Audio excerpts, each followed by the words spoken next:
Good morning everyone. मेरा नाम है कल्पना शुक्ला और आप सभी का स्वागत है मेरी स्टडी में। हम शुरू करने जा रहे हैं हमारा आज का करंट अफेयर का ये सेशन। आज है 5 जुलाई। आप लोग प्लीज़ वीडियो को जितना ज़्यादा हो सकता है शेयर किया करें और वीडियो को लाइक करना बिल्कुल भी ना भूलें। तो स्टार्ट करते हैं हमारा आज का ये सेशन। और इसमें जो पहला क्वेश्चन हमारे लिए आता है वो बहुत ही इंपॉर्टेंट है। और आज मैं आपको बता दूँ क्वेश्चन बहुत ही अच्छे हैं और बहुत ही इंपॉर्टेंट है। तो जो भी डेटा आपको लगता है आप उसे नोट ज़रूर कर लीजिएगा। तो स्टार्ट करते हैं। पहला क्वेश्चन है कि हाल ही में केंद्रीय मंत्रिमंडल द्वारा देश में कितने राज्यों में सार्वजनिक निजी भागीदारी के माध्यम से भारत नेट की संशोधित कार्यान्वयन रणनीति को मंजूरी प्रदान की गई है। तो यहाँ पर भारत नेट एक बार फिर से चर्चा में आ गया है। तो इसकी जो संशोधन कार्यान्वयन रणनीति है इसको एक बार फिर से मंजूरी दे दी गई है। तो यहाँ पर ये जो राज्य है ये 16 राज्यों में भारत नेट परियोजना की बात की जा रही है। तो यहाँ पर सार्वजनिक निजी भागीदारी जिसको हम पीपीपी मॉडल कहते हैं इस पर ये आधारित है। तो इसके माध्यम से ये योजना की रणनीति लाई गई है जिसको मंजूरी दे दी गई है केंद्रीय मंत्रिमंडल के द्वारा। इसके बारे में हम जान लेते हैं कि मूल रूप से ये जो परियोजना है अक्टूबर 2011 में national optical fibre network NOFN के रूप में शुरू किया गया था। वर्ष 2015 में इसका नाम बदलकर भारत नेट कर दिया गया। तो पहले इसका नाम था नेशनल ऑप्टिकल फाइबर नेटवर्क, लेकिन अब इसका नाम जो है वो बदलकर भारत नेट कर दिया गया 2015 में। और इसका उद्देश्य ऑप्टिकल फाइबर के माध्यम से 5 लाख ग्राम पंचायतों को इंटरनेट कनेक्टिविटी प्रदान करना है। तो मतलब आपको पता चल गया कि उद्देश्य क्या है इस योजना का, क्यों ये राज्यों में लाई जा रही है। तो सबसे बड़ी चीज़ है कि आजकल डिजिटल होने पर ज़्यादा जोर दिया जा रहा है, फोकस किया जा रहा है। तो यहाँ पर जितने भी गांव हैं या जितने भी शहर हैं उनको डिजिटल माध्यम से जोड़ने का प्रयास किया जा रहा है। तो उनको डिजिटल बनाया जा रहा है। तो यहाँ पर उनको इंटरनेट कनेक्टिविटी प्रदान की जाएगी ये भारत नेट परियोजना के माध्यम से। तो आपको इसके बारे में याद रखना है, इसको मंजूरी दे दी गई है। नेक्स्ट क्वेश्चन है हमारे लिए, सुप्रीम कोर्ट ने कौन से राज्य में राष्ट्रपति शासन लगाने के लिए केंद्र को निर्देश देने की मांग वाली याचिका पर सुनवाई के लिए एक बार सहमत हो गया है। तो यहाँ पर सुप्रीम कोर्ट ने यहाँ पर याचिका रखी गई थी कि इस राज्य में चुनाव के दौरान बहुत सारे दंगे किए गए जिसमें जो यहाँ की राज्य सरकार थी वो बिल्कुल शांत मूक दर्शक बनकर तमाशा देखती रही और कुछ भी नहीं किया। उनकी तरफ से सब प्री प्लान्ड था, उसके बाद भी यहाँ की सरकार कुछ नहीं कर पाई। तो ऐसी सरकार को हटाए जाने की मांग कर रही है यहाँ के लोग। और क्या हो रहा है कि यहाँ पर ये जो याचिका लगाई गई है इसमें राष्ट्रपति शासन यहाँ पर लगाए जाने की बात की जा रही है। तो वो जो दंगे हुए हैं उनके एक बार जाँच किए जाने के आदेश मतलब यहाँ से चाहती है। तो सुप्रीम कोर्ट ने इस याचिका पर सुनवाई के लिए सुप्रीम कोर्ट अब सहमत हो गया है। तो अभी यहाँ पर ये पश्चिम बंगाल की हम बात करें क्योंकि पश्चिम बंगाल में इलेक्शन के दौरान बहुत ही ज़्यादा मारपीट हुई है, बहुत दंगे हुए हैं। तो यहाँ पर इन सभी दंगों की अब जांच की जाएगी। इसके लिए एक समिति भी बनाई जा चुकी है और फिलहाल अब हमें देखने को मिलेगा कि सुप्रीम कोर्ट का इस दिशा में क्या निर्देश जारी होता है। आपको पता है कि राज्यपाल अगर ये बात कह दे कि राष्ट्रपति शासन किसी भी राज्य में लगना चाहिए, वहाँ व्यवस्था ठीक नहीं चल रही है, तो राष्ट्रपति शासन लगाया जा सकता है। और यहाँ के राज्यपाल का रवैया, यहाँ के प्रधान अगर मुख्यमंत्री की बात करें उनके प्रति बहुत ज़्यादा अच्छा नहीं, दोनों के बीच बिल्कुल नहीं बनती है। तो जगदीप धनखड़ जी अगर ऐसी बात कह देते हैं तो राष्ट्रपति शासन हमें यहाँ पर देखने को मिल सकता है। तो ममता बनर्जी जी फिलहाल बौखलाई हुई चल रही हैं। इसके लिए आगे नेक्स्ट क्वेश्चन हम देखते हैं, भारत हाल ही में किस समावेशी ढांचे के सौदे में शामिल हो गया है जो अंतर्राष्ट्रीय कर नियमों में सुधार करना चाहता है। अब एक बार फिर से टैक्स के जो नियम हैं, टैक्स जो वसूलने की प्रक्रिया है इसमें इनके नियमों में सुधार करने की बात हमारे सामने निकल कर आई है और भारत ने भी इस समावेशी ढांचे में हस्ताक्षर कर दिए हैं। तो ये है G20 का OECD। G20 OECD पर ये जो है यहाँ पर एक नियम लाया गया था तो G20 कंट्रीज़ के द्वारा, और भारत भी जो G20 का मेंबर है तो भारत ने फिलहाल साइन कर दिए हैं। पर इसमें कई सारे ऐसे टर्म्स हैं जिनका भारत ने विरोध भी किया है। ऐसा नहीं है कि सारी बातों को लेकर के भारत मान ही गया है। तो यहाँ पर भारत ही क्या, ऐसे यहाँ पर नियम लाए गए हैं कि पहले क्या होता था, जो टैक्स हेवन कंट्रीज़ होती थी, टैक्स हेवन कंट्रीज़ उन्हें बोलते हैं जिनका टैक्स जो होता है या तो ज़ीरो होता है या फिर बहुत ही कम होता है, मतलब लाइक 1% ऐसा टैक्स देना पड़ता है। तो इन्हें टैक्स हेवन कंट्रीज़ कहते हैं।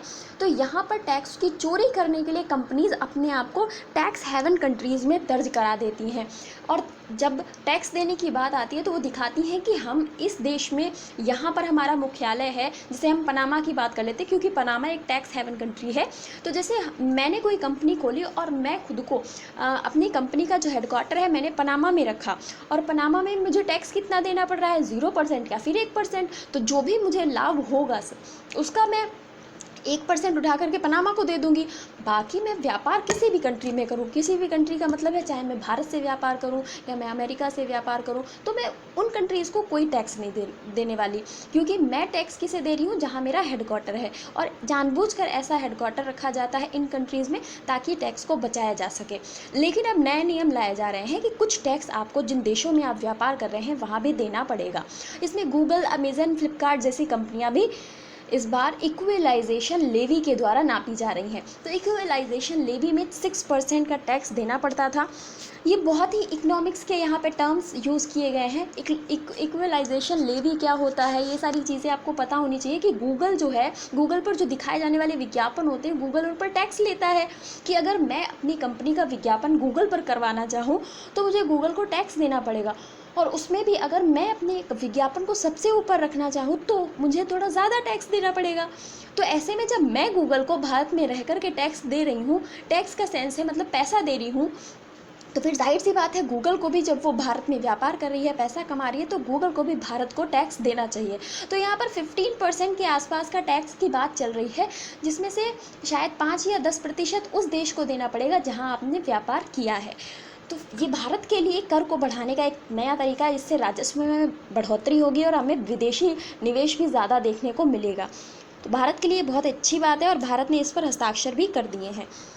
यहाँ पर क्या है कि बहुराष्ट्रीय उद्यम जहाँ भी काम करते हैं उनके लिए उचित हिस्से का भुगतान यहाँ पर करना पड़ेगा। वैश्विक सकल घरेलू उत्पाद के 90% से अधिक का प्रतिनिधित्व करने वाले 130 देशों और क्षेत्राधिकार ने समझौते पर हस्ताक्षर कर दिए हैं। तो यहाँ पर जो भी देशों ने हस्ताक्षर किए हैं उन्हें यहाँ पर फ़ायदा हमें देखने को आगे आने वाले समय में दिखेगा। नेक्स्ट क्वेश्चन है, होप सो कि ये क्वेश्चन आपको समझ में आएगा, क्योंकि इसमें इकोनॉमिक्स के टर्म्स बहुत ही ज़्यादा यूज़ किए गए हैं और बहुत ही ज़्यादा एक्सप्लेन्ड ये क्वेश्चन है, बहुत शॉर्ट में एक्सप्लेन नहीं किया जा सकता। फिलहाल मैंने कोशिश की है।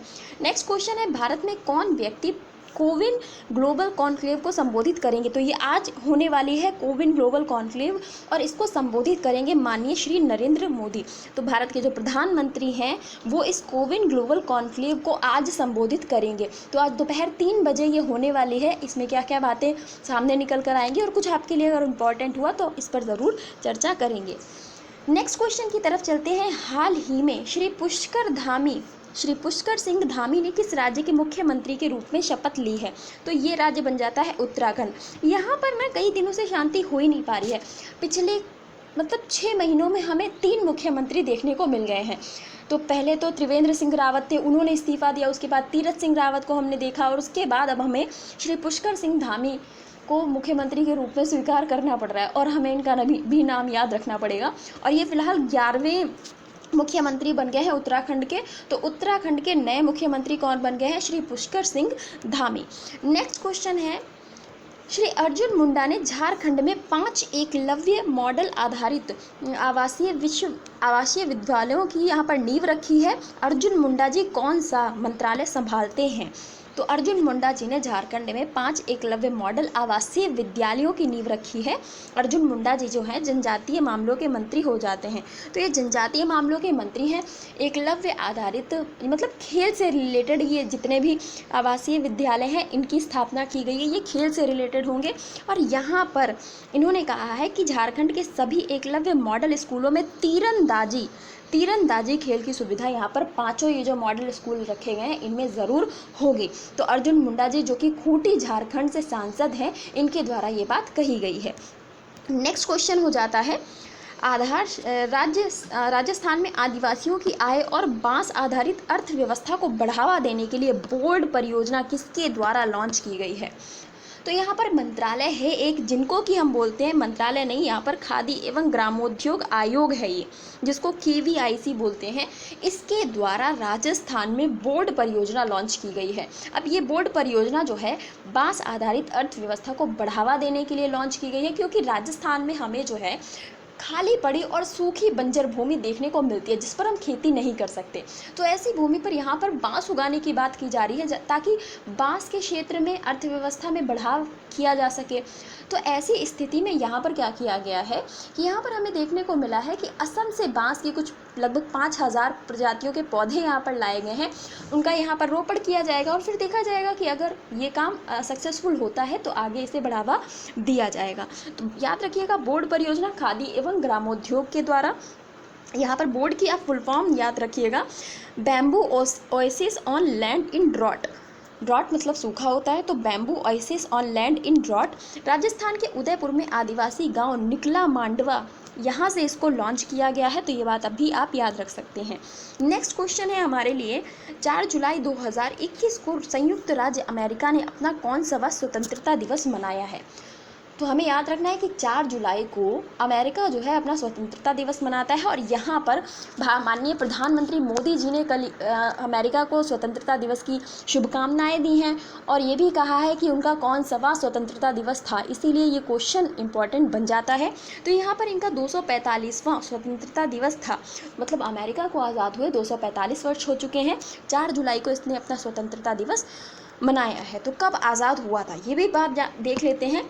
4 जुलाई 1976 को ब्रिटेन से आज़ाद हुआ था।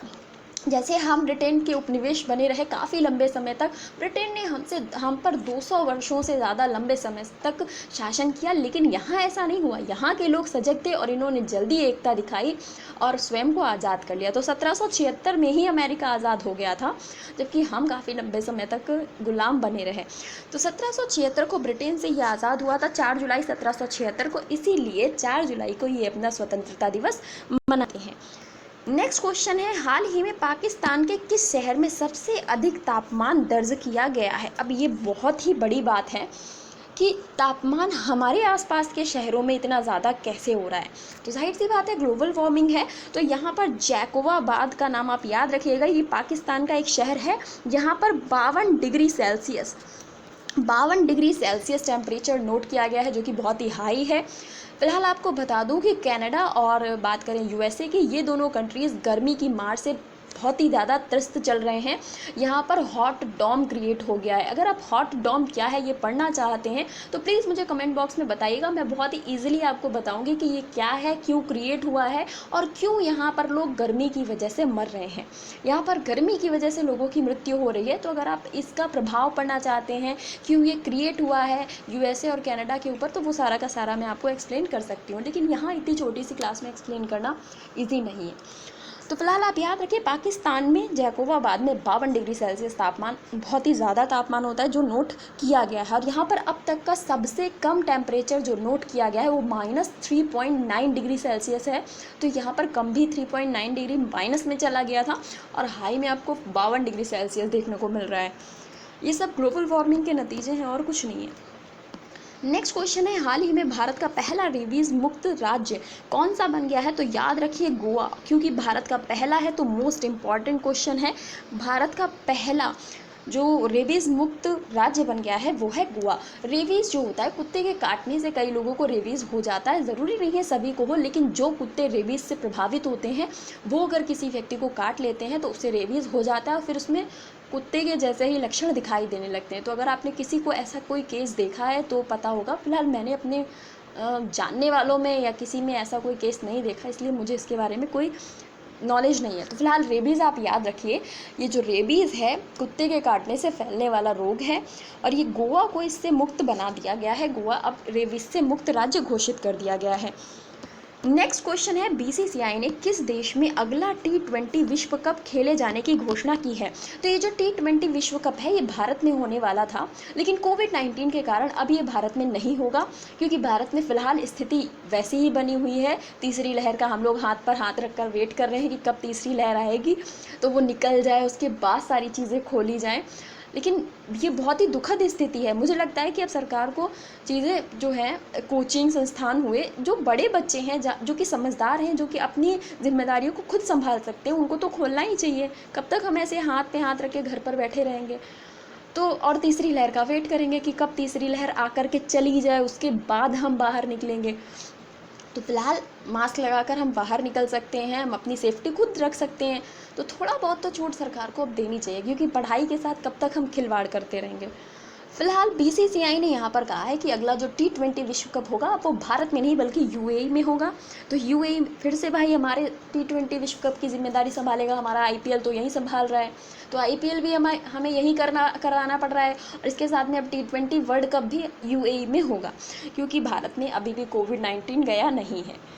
नेक्स्ट क्वेश्चन हमारे लिए क्या है, तो नेक्स्ट क्वेश्चन है जायर बोल्सोनारो को भ्रष्टाचार का आरोप लगाते हुए उनके खिलाफ जांच की अनुमति दी गई है। ये किस देश के राष्ट्रपति हैं? तो भाई इन पर भ्रष्टाचार के आरोप लग गए और इनको टीकाकरण अभियान, मतलब टीकों में भ्रष्ट पाया गया है कि ये जो टीकाकरण अभियान यहाँ पर चलाया जा रहा था ये उसमें लिप्त पाए गए, कि उसमें ये धांधली कर रहे थे, भ्रष्टाचार फैला रहे थे। तो ये कहाँ किस देश के राष्ट्रपति हैं? ये ब्राज़ील के राष्ट्रपति हैं।